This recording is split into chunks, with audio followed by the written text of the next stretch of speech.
Portable TV, come watch with me. While Armenia appears to be a country in crisis today and maybe even on the brink of a possible coup, here's why. Many Armenians are furious with their government for signing a peace deal to stop the fighting with their neighbor Azerbaijan. Because of that, protesters have taken to the streets for 3 days now straight and are now giving the country's prime minister, Nikol Pashinyan, an ultimatum. They say he has until midnight to resign or face consequences. Here's RT correspondent Alex Mihailovich with the latest.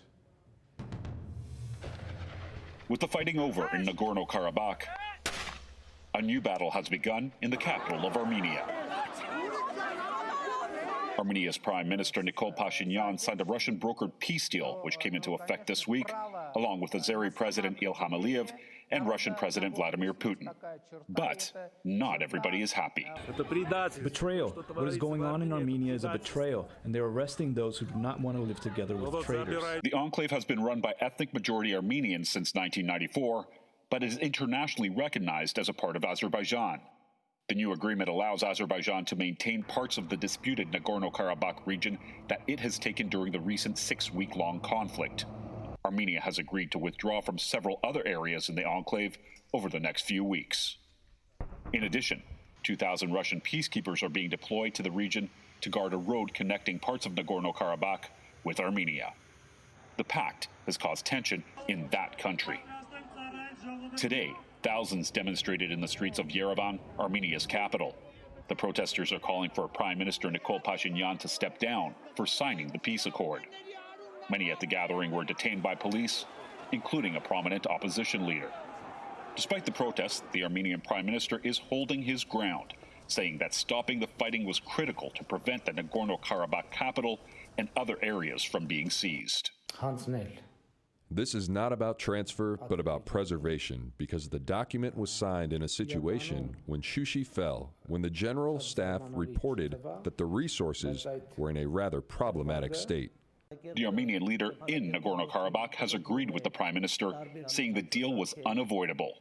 Shushi, or Shusha, as the Azeris call it, is the second biggest city in the region and is culturally significant to both sides in the conflict. Nagorno-Karabakh has been an area of contention between Armenia and Azerbaijan for decades. The latest peace deal is the first of its kind, and many hope that it will bring lasting stability to the region. For RT, I'm Alex Mihailovich. Let's bring in George Galloway, former UK MP. I've been looking at the numbers, George, and just if you're just doing the math here, there are about 10 million people in Azerbaijan, about 3 million people in Armenia. It seems to me that the, although very proud people of Armenia are pushing their government into something they may not be able to handle. That's just my take. What's yours? Well, there will be a domestic price to pay by the Armenian government, but they frankly had no alternative but to sign this agreement, as they and the people in Nagorno-Karabakh have already stated the war had been lost and a rout was in the offing, in which Azerbaijan would have taken the entire territory back. And as you rightly pointed out, it is actually, after all, in Azerbaijan, this enclave. So the defeat for Armenia is very painful, but it could have been existential, it could have been complete. Russian diplomacy saved them from that. Armenia is now more dependent on Russia than it was before, and Azerbaijan has gained the fruits of a victory it has long been preparing for. They have been arming themselves in a way that Armenian forces in Nagorno-Karabakh were not. They have been building up their arsenal, and when the war began, they swept all before them. So it's painful, no doubt, for the Armenian people, but they're going to just have to accept it. And the reality of our world, George, as boy, if anybody knows this, it's you.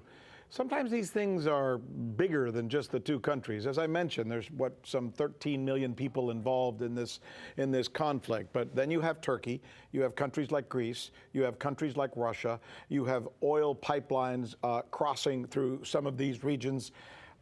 There's much more involved in this than just two countries that don't seem to be able to get along. Sure, but this time the matter has been resolved by the people concerned and their nearest neighbors. And that's a good sign, Rick. Once upon a time, superpowers would have been moving around the pieces on the chessboard on this. But actually, this has been resolved by the immediate neighborhood. And I think that that is probably a sign of things to come. Once upon a time, if I can put it bluntly, the United States would have been muscling itself onto the negotiating table on this. But they haven't even been mentioned. Neither has the European Union been mentioned. Not NATO, not anyone else except the belligerents and their immediate neighbors. So I see some hope in that. But you're right, it's strategically a very important area. And it marks, I think, a further elevation of Russia's role in the region, but also Turkey's role in the region. And those two roles are not always in synchronicity with each other. There's a special relationship between Turkey and Russia, a love-hate relationship. But on this occasion, it seems to have worked. Synchronicity, great word. One more thing before I let you go.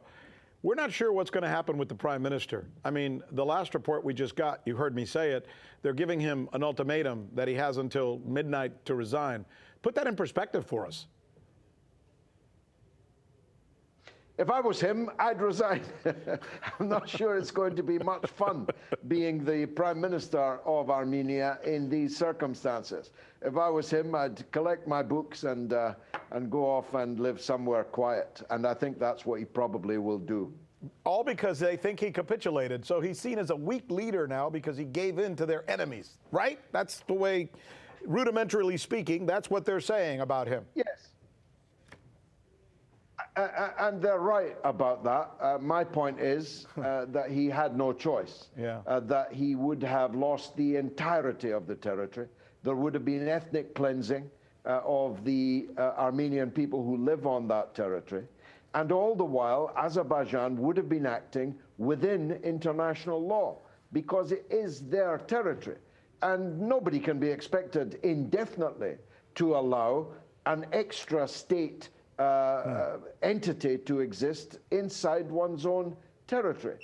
Imagine it if it were here or if it were in the United States. It would be intolerable. So it was only a matter of time. Armenia got what it had through war in 1994, and it's lost what it's lost through war in 2020. But it could have been worse, Rick. George Galloway, as usual, great stuff. My thanks to you, sir, and look forward to talking to you once again.